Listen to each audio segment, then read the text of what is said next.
Orasi ilmiah oleh Profesor Dr. Haji Jaja Kustija MSc, Guru Besar Pendidikan Teknik Elektro, Fakultas Pendidikan Teknologi dan Kejuruan, Universitas Islam, Universitas Pendidikan Indonesia.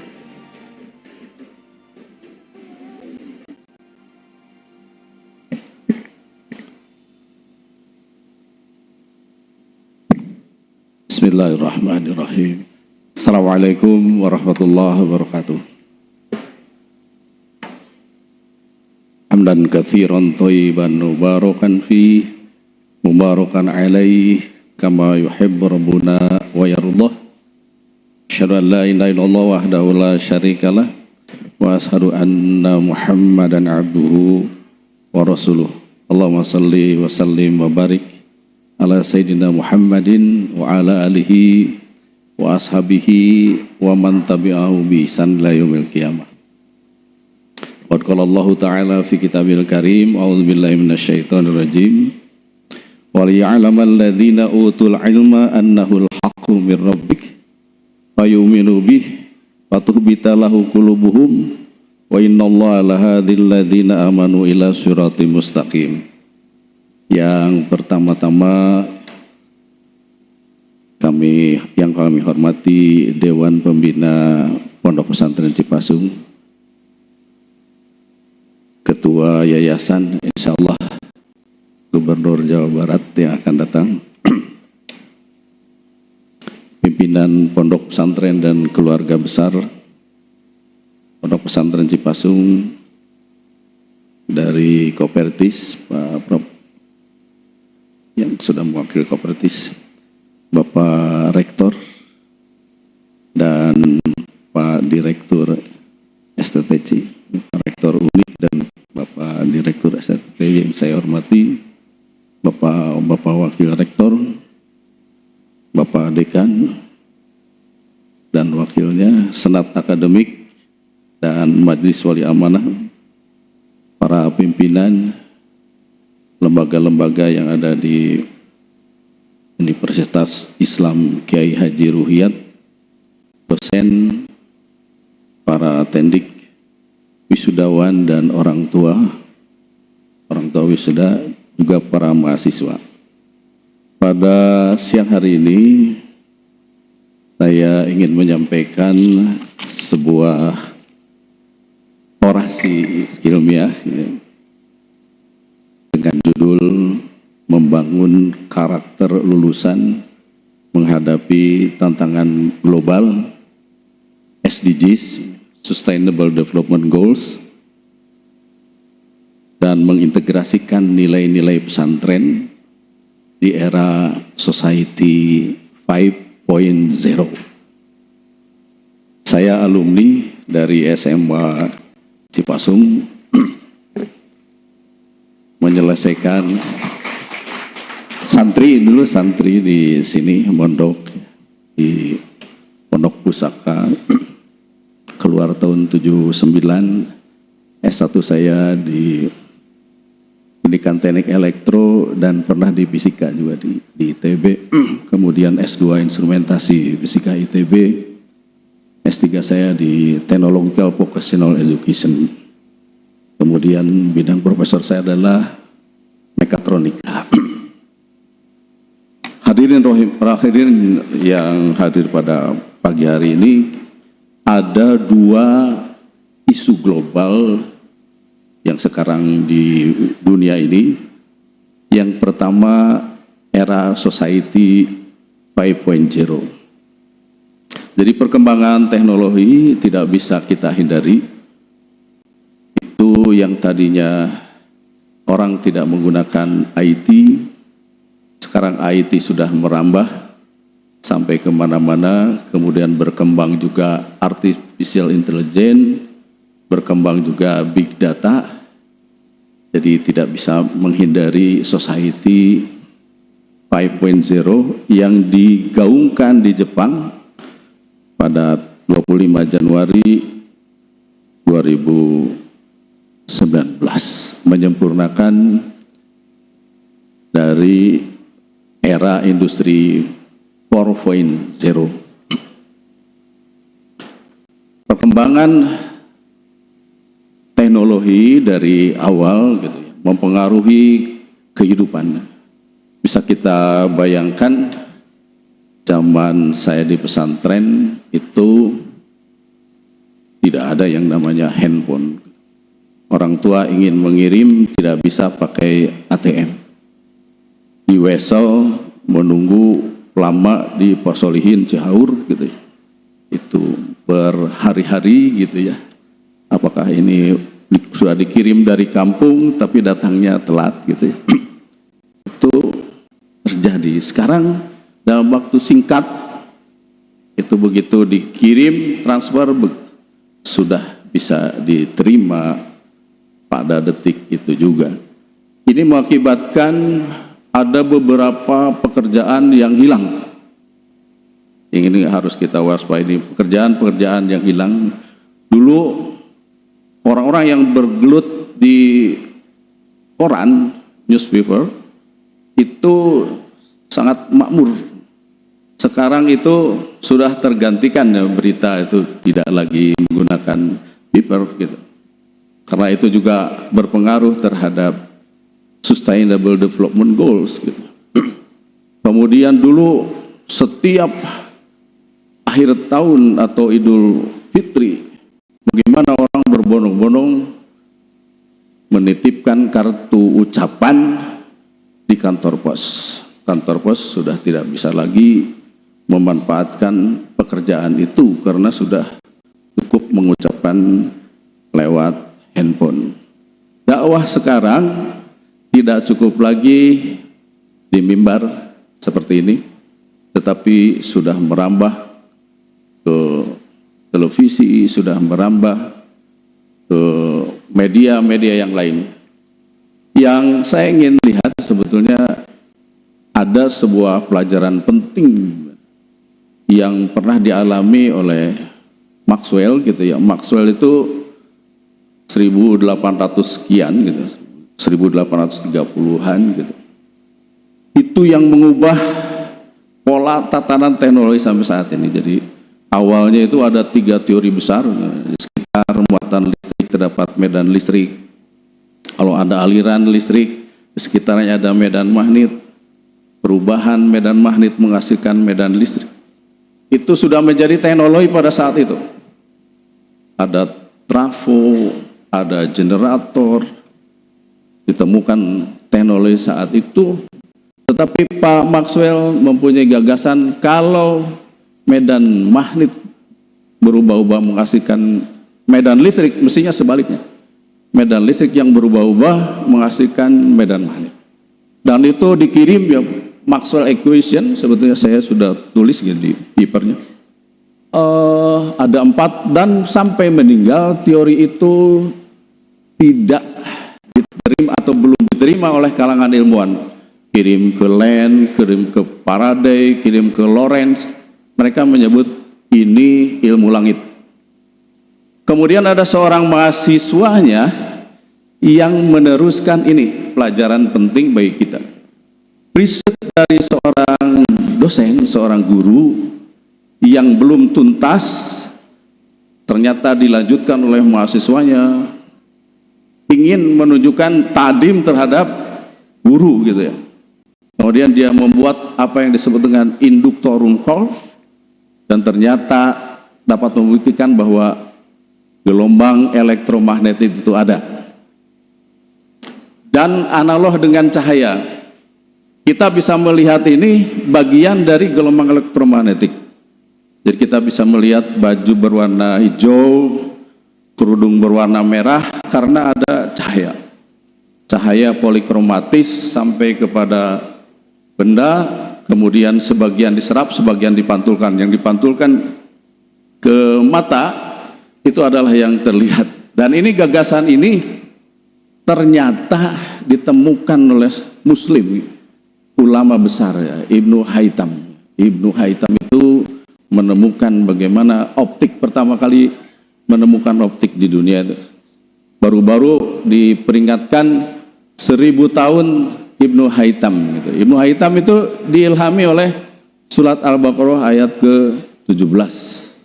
Fi dzulumatil la yubsirun, gitu. Dalam kondisi gelap tidak bisa melihat. Dia bisa mengoreksi teori Euclid, teori Aristoteles, dan teorinya sampai sekarang diakui teori Ibnu Haytham. Nah, ini dari dua pelajaran penting. Yang pertama, seorang mahasiswa itu tidak berhenti melakukan riset, mendukung gagasan-gagasan para sesepuh-sesepuhnya, para kiai, para dosen sebelumnya, kemudian takzim, dan ternyata dia dapat Nobel. Gelombang elektromagnetik membuat revolusi, adanya TV, adanya radio, sekarang adanya internet. Saya sebetulnya punya film membuat sebuah alat kontrol yang bisa dikendalikan dari manapun kita berada. Apakah mau mengunci, menutup pintu, menyalakan lampu, dan terkontrol. Bisa dilihat di HP kita. Di HP kita itu ini lampu nyala nggak di rumah. Kalau nyala berarti ada tanda hijau, kemudian diklik kalau ingin mematikan. Kemarin di RMUTT, saya diundang ke RMUTT Thailand tentang remote laboratory. Alhamdulillah Indonesia dapat 2 award waktu di RMUTT karena ada 154 paper yang dikirim dari berbagai negara dipresentasikan di sana, dan 2 paper dari Indonesia, dan alhamdulillah dua-duanya paper saya itu, sehingga Indonesia dapat Golden Award. Ya, saya juga tulis di biodata saya kemarin, jadi alhamdulillah. Dan insya Allah pada tanggal 12 ini juga diundang ke JAIS, Japan Advances Institute of Technology, di Kanazawa, ya, di Kanazawa bersama Profesor Hasegawa, gitu, diundang oleh ke sana.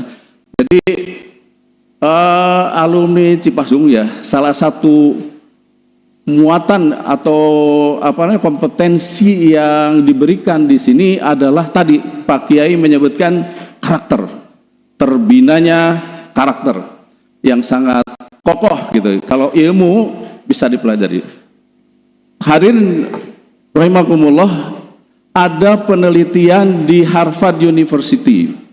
Jadi ada 5 Harvard University, kalau alumni sebuah perguruan tinggi ingin menjadi orang-orang sukses, kata Harvard itu terbukti orang-orangnya sukses di mana-mana, jadi menteri, ada yang jadi perdana menteri.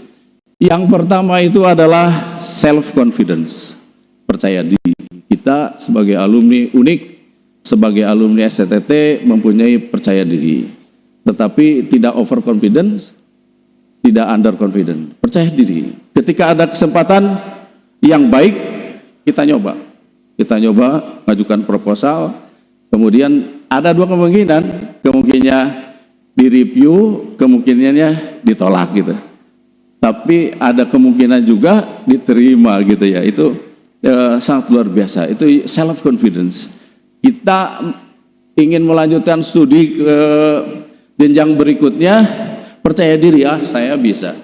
Setelah lulus S1, lulus S2, saya ingin melanjutkan ke jenjang berikutnya, itu percaya diri aja. Kalau urusan dana, insya Allah sepanjang kita mau berikhtiar, ya Allah membantu kita, mungkin dapat beasiswa. Kemudian yang kedua, menurut Harvard itu adalah good skill in communication. Komunikasi bagus, pintar, baik dalam komunikasi. Jadi orang itu sekarang menuju global, dunia global, tidak bisa akan maju kalau tidak bisa berkomunikasi yang bisa dimengerti oleh orang lain. Tetapi komunikasi yang baik itu diawali dari gestur, mempersilahkan orang, tersenyum, manggut, hormat, itu adalah komunikasi yang baik. Komunikasi yang baik sesama kita menjadi karyawan yang baik.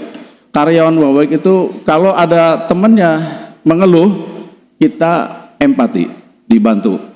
Kalau ada istrinya mengeluh, ya pasti si suaminya, kalau jadi suami atau jadi istri, suaminya mengeluh, kita memberikan solusi. Aduh, saya sakit kepala. Oh, kamu sudah makan atau belum? Atau tidurnya cukup enggak? Atau kamu tidak lagi datang bulan? Dia nyari solusi.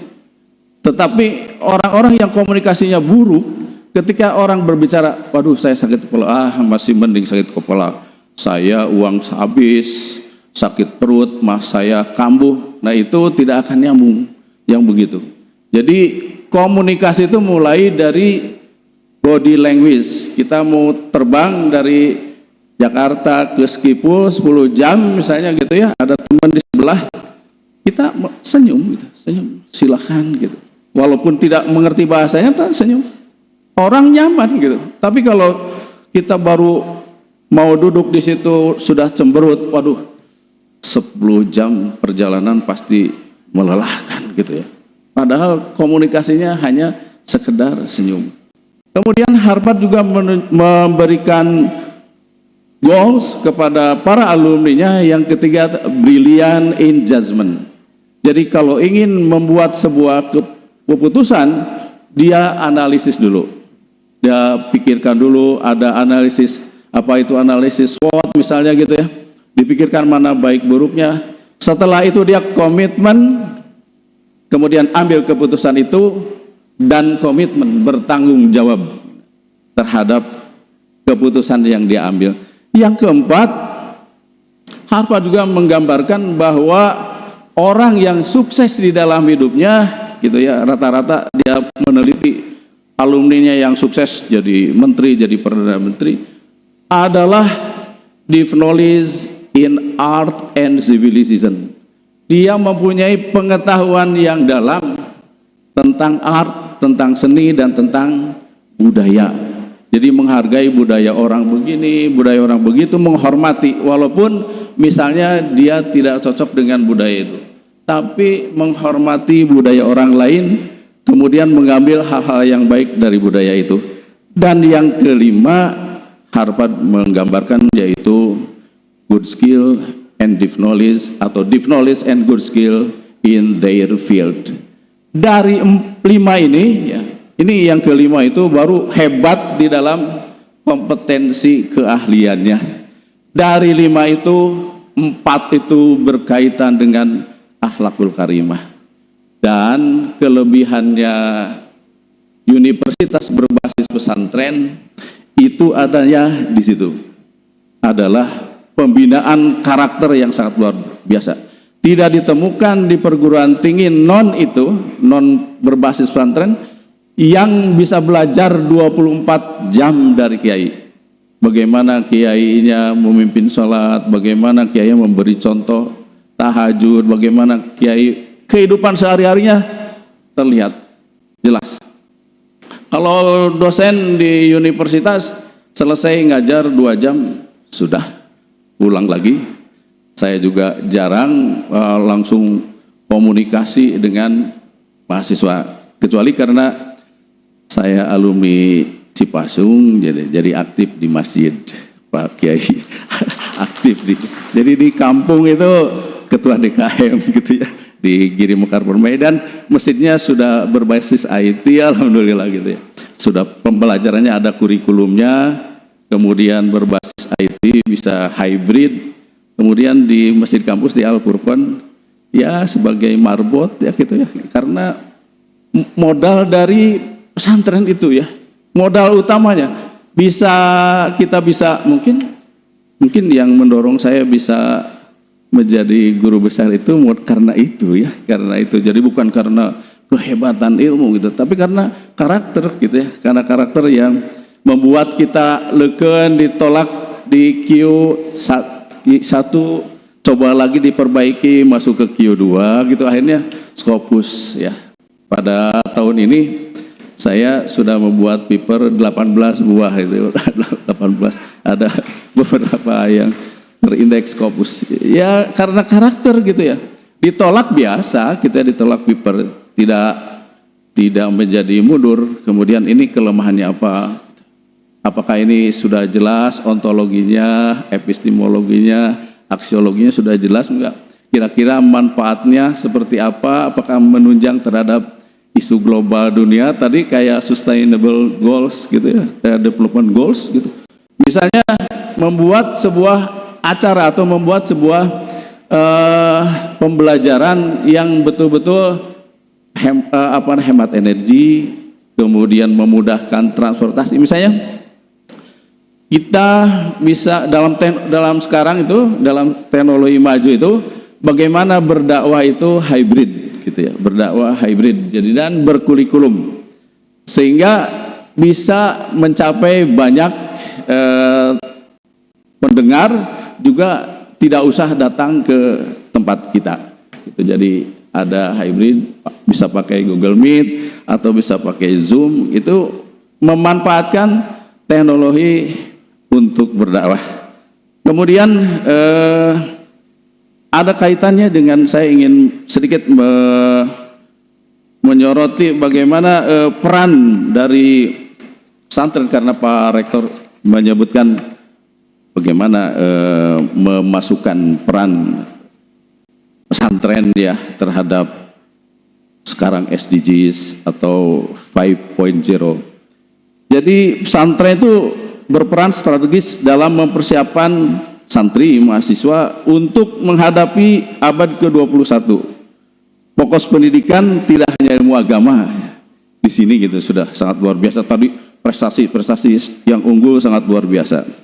Tapi pada pengembangan 4C yang sedang kita terkenal ya, creativity, kemudian kritis, kemudian kolaboratif, komunikatif. Itu di sini di pesantren itu walaupun teori itu baru didengungkan, tetapi itu sudah terjadi lama gitu ya. Orang berpikir kritis, kemudian bagaimana menghadapi kondisi kekurangan air misalnya gini, menjernihkan air supaya santri yang begitu banyak itu cukup untuk kebutuhan MCK-nya gitu. Itu sudah mulai berpikir kritis, kreatif menciptakan hal-hal baru yang bermanfaat. Kemudian zaman sekarang itu tidak mungkin tanpa kolaborasi. Jadi pesantren ini bisa berkolaborasi dengan perguruan tinggi baik yang ada di Indonesia maupun perguruan tinggi yang ada di luar negeri. Tadi sudah terdengar juga bagaimana melakukan seminar bersama dengan universitas yang ada di Malaysia, universitas yang ada di Thailand, itu sangat luar biasa.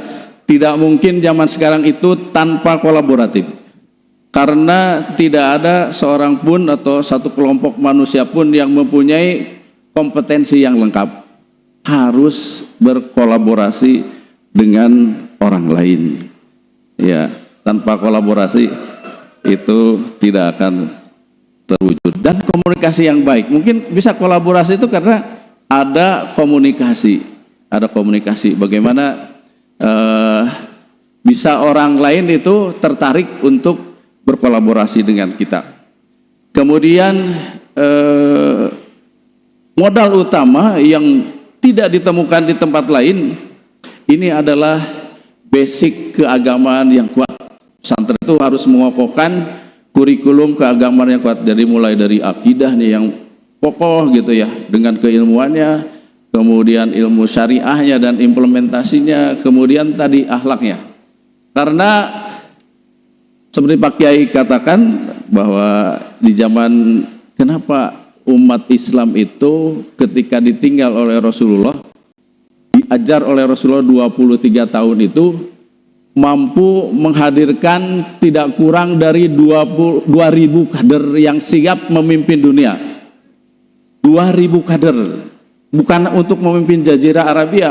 Kenapa Islam itu bisa menyebar ke seluruh dunia? Karena didikan Rasulullah.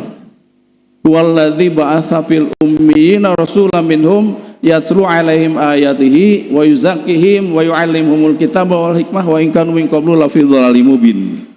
Itu proses itu dilakukan oleh Rasulullah padahal masyarakatnya itu dhalalin mubin gitu, jahil, tidak bisa membaca menulis, tapi bisa menguasai 2/3 bumi ini, dan di Andalusia itu 700 tahun memimpin peradaban bumi ini. Kita bisa mengambil kembali hal-hal yang sudah lama diambil oleh atau dipinjam oleh orang lain. Sebetulnya itu milik umat Islam. Kemudian yang berikutnya adalah di pesantren itu juga, setelah modal-modalnya kuat itu dibina keterampilan public speakingnya, melatih santri. Ini saya masih teringat di pesantren Cipasung itu malam Kamis itu ada mubaligin. Masih ada Pak Kiai, masih ada. Saya kelas 1 SMA kebagian mubaligin ke depan. Assalamualaikum. Assalamualaikumnya kuat ya, assalamualaikum. Pembukaannya kuat, kesananya blank. Aduh, harus ngomong apa gitu ya. Akhirnya walahul muwaffiq ila aqwamit thoriq. Duduk gitu ya. Tapi dengan latihan-latihan seperti itu, akhirnya mikir gitu ya. Kebagian mubaligin berikutnya, akhirnya kita nyiapin gitu ya. Nyiapin, akhirnya kita jadi sedikitlah lancar untuk berbicara. Walaupun kontennya misalnya masih sedikit gitu, tapi terus gitu. Selama kelas 3 SMA, pas pulang ke kampung itu, yang kamu kan di pesantren Cipasung, ya Pak, sekarang khotibnya giliran paman kamu, gantiin ya sama kamu.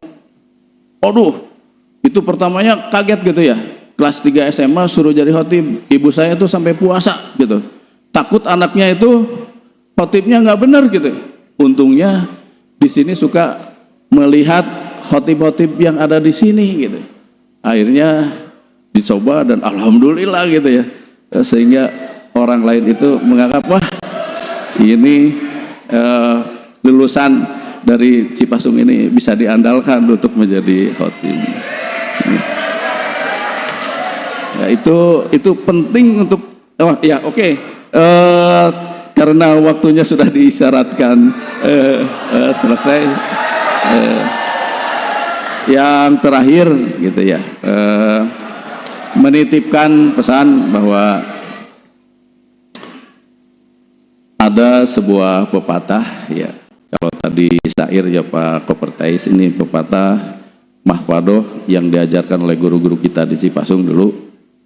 Itu ada pepatah, inamal umamul ahlaku ma baqiyat fa inhum dhahabat ahlakum dhahabu. Jadi jayanya sebuah komunitas, semua bangsa adalah dengan akhlak. Dan kalau akhlaknya pergi, runtuhlah bangsa itu. Kemudian yang kedua, jangan merasa paling pintar, karena di atas langit itu masih ada langit. Yang ketiga, continuous improvement, utlubul ilmi minal mahdi ilal lahdi. Wallahul muwaffiq ila aqwamit thoriq. Mohon maaf semuanya, Pak Kiai, para dosen, kalau ada kata-kata yang kurang berkenan. Wassalamualaikum warahmatullahi wabarakatuh. Kami ucapkan terima kasih kepada yang terhormat Profesor Dr. Haji Jaja Kustija MSc. Mohon berkenan kepada calon Gubernur Jawa Barat, Dr. Andes Kiai Haji Acep Adang Ruhyat MSI untuk memberikan cindera mata.